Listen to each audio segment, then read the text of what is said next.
All right, welcome back to The Explainer. And wow, do we have something truly extraordinary to look at today? Most of the time on this show, we're sifting through massive mountains of data, sprawling articles, or these incredibly dense research papers just to find the core message. But today's source material is brilliantly, intensely brief. We are looking at a grand total of 5 words. It is the absolute distillation of an idea, completely stripped of any filler, fluff, or noise. We're going to take a meditative, highly structured, deep dive into the pure essence of this minimalist text, and we're going to unpack the massive weight carried by its microscopic footprint.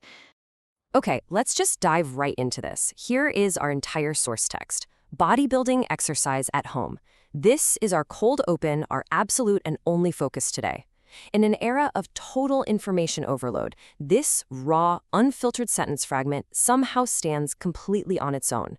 We aren't going to pull in outside context. We're ignoring all external noise. Everything we could possibly need to understand about this concept is perfectly securely locked inside these 5 specific words, and we are going to extract literally every ounce of meaning from them. So let's kick things off with part 1, the body and building. I want you to really focus on that first word, body. Just think about it for a second. It's the ultimate starting point, right? It represents the blank canvas of our source text.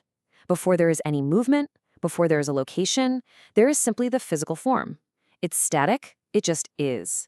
By starting here, the source material grounds absolutely everything that follows in tangible physical reality. And this brilliantly illustrates the immediate tension the text introduces. On one hand, you've got the body, completely static, noun-based, it's just what we already possess. But juxtaposed right up against it, we have building, an active, constructive gerund. It implies ongoing effort, architecture, growth. We are no longer just existing, we're suddenly in a state of construction. And that friction between the static noun and the active verb, that is exactly where the magic happens. Because when you jam these 2 specific words together, the whole context violently shifts. We move from mere physical existence into a state of deliberate, goal-oriented structural change. Bodybuilding isn't just moving around, it's a profound declaration of intent. It is the transformation of the self through willful architecture. The source text has seamlessly established the subject and the ultimate goal in just 2 words. But of course, an intention means very little without a method. Which brings us right to part 2, the action of exercise. A goal without a mechanism is just incomplete. You can't just conceptualize a building. You gotta lay the bricks. And that brings us to the core kinetic engine of our text, the word exercise.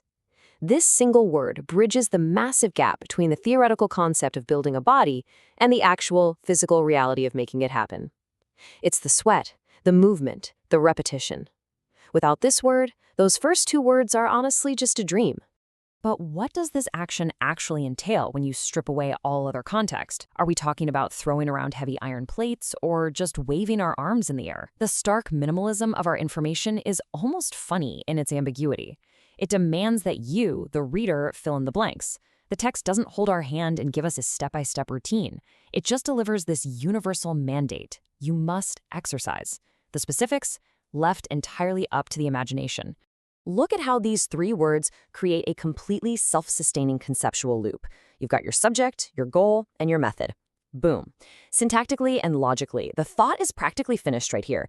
You could easily put a period after exercise and have a totally complete functional idea. But what's so fascinating is that our source text intentionally pushes further. It adds a final, crucial parameter. Moving into part 3, the environment at home. Now, what's really interesting about this is the unbelievable contrast. Think about it. Bodybuilding exercise immediately conjures up images of immense physical effort, heavy machinery, loud gyms, public exertion. But then it is directly pitted against the phrase, at home. It takes this grand, sweeping physical ambition and shoves it squarely into an intimate, highly private setting. We absolutely have to question that juxtaposition. Why at home? At home implies comfort, it implies rest, and inherent isolation. It's usually where we go to recover from the world, not necessarily where we go to conquer it. By placing the intense physical transformation of bodybuilding directly into your living room, the source material completely democratizes the act. It rips away the barriers of gym memberships and specialized equipment and makes this immense effort a deeply personal, domestic journey. And the math actually backs up how incredibly foundational this setting is. Well, we look at the perfect linguistic balance of our source.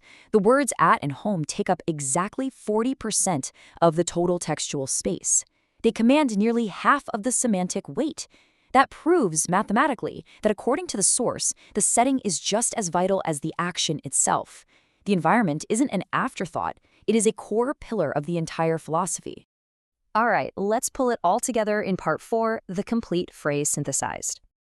Let's see how this builds when we map the phrase chronologically. Notice how the syntax takes us on a literal journey. We start internally with the self, the body. We move outward to the intention, building. We activate it with exercise. And finally, we ground it in the physical world, at home. It's a perfect logical progression from the internal self directly to the external environment. I mean, we really just have to pause and marvel at this for a second. 5. Every single bit of depth, meaning, structural logic, and geographical placement we've uncovered today is contained within a mere 5 words. There are no adjectives. There's literally no punctuation. It is hyper-efficient data transfer at its absolute finest. And if you trace the temporal experience of reading this in real time, it's wild what happens in the reader's mind. In the first second, you picture yourself. By the second and third seconds, your brain floods with ambition, sweat, and kinetic energy.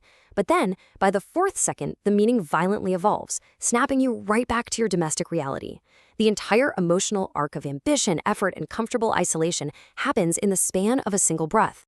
So the crucial point here, when we review it all vertically, is that this isn't just a random fragment of text. It's practically a minimalistic manifesto. For the focused learner, it provides a complete roadmap. It tells you exactly what to use, what your goal is, how to achieve it, and where to do it. The whole shebang. Absolutely nothing more is required. Now, as we bring our exact source text back, I want you to just stare at it and let semantic satiation take over. After dismantling the mechanics of every single syllable, I guarantee you're experiencing these 5 words entirely differently than you did 10 minutes ago.